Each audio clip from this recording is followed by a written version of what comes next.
Мен кетпеші дегенімменен құстардың оралмайтынын білемін.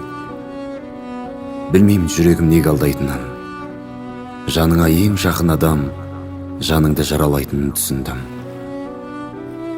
Ыстықтың аяздай қарып, мұздың да оттай болатынын, бақ құс адасып қалса, қайтадан таппай қалатынын, бір сәтте бөтенің жақын, жақының жатқа айналатынын түсіндім. Мен тым ерте келгенімменен көктемнің сызы болатынын білемін. Гүлдерді ызғардың үзіп алатынын, ең алғаш сүрінген жерде аяқтың ізі қалатынын түсіндім. Мен бәріне көндіккен сайын үміттің бос алдайтынын білемін. Бақыттың қолыңменен жасалмайтынын, адамға берсе де қанат, тағдырдан қаша алмайтынын түсіндім.